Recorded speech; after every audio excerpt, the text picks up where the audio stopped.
in person, as well as those that have joined us via our virtual platforms. I think we clearly see that this is a discussion, a subject, a topic that we're all very involved in, and we want to see progress happen, and therefore we have contributed richly into the conversation. I really, really want to thank our panelists, especially those that joined us via video, but also specifically these that are here with us. Asanteni Sana. This is a discussion that I'm sure we'll continue having. We clearly saw from your contributions that collaboration is key in this ecosystem to make strides, especially towards our theme of today, which is that of Innovation Week, which is resilient for an inclusive digital economy, but also specifically when we talk of the digital divide, the stakeholders are vast, from government to private sector to innovators to social enterprises. Everyone has a part to play. And as some of the concluding remarks that were shared here today, each one of us is already doing something, and we already have clear next steps that we'd like to focus on. So a very, very big thank you to all of you, and I look forward to having more discussions with everyone. I know we all live here in Tanzania, so we can see one another in the streets and pick on some of these topics that have come up here quite richly. We are finishing on time, as a matter of fact, 6 minutes ahead of our call. And with that, I would like to close our session and maybe invite my co-moderator for any last-minute logistical plans. I actually want to close with a very, very interesting remark that I've gotten from online. There's a very interesting question that I think we should address before we leave. Okay, go ahead. Yeah, so there's somebody who said that International Telecommunication Union and UNICEF have created a program called Giga Connect to provide internet access to all schools around the world. Enabling access to digital technology in education is part of closing the gap and the digital divide.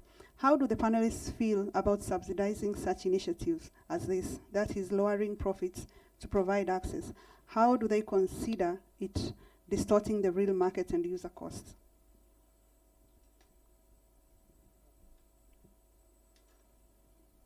Read this again. It's okay? Do you know the project?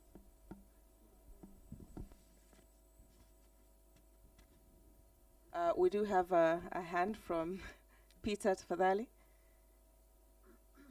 Please take the mic to him so he can respond to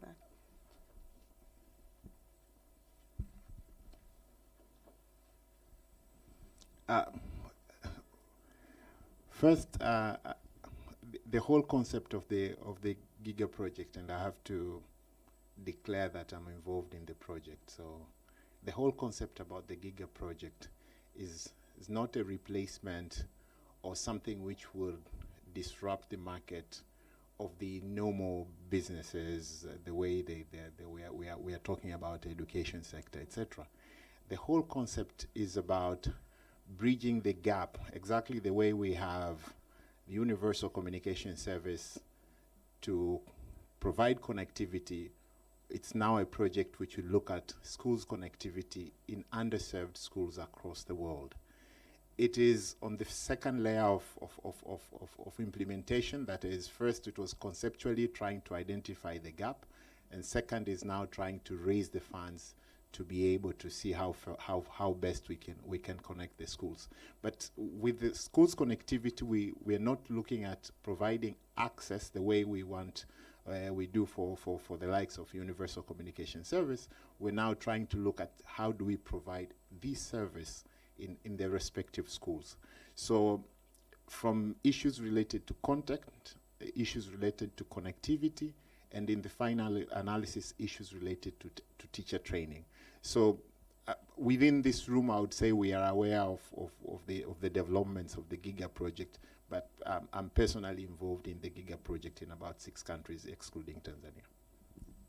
Congratulations on your involvement, and clearly it's a project that is going to benefit and actually help curb the digital divide as we're talking about it here today. Any other interesting questions from online? Yeah, so I think we still have, we have 2 more minutes. Okay. So this is I think this one has been answered already. So I think most of the questions have already been answered during the discussions. So what we're going to do is that we have a poll that we're putting up on Slido as we wind up. So it's just 2 questions. We'd like to encourage those in the room and those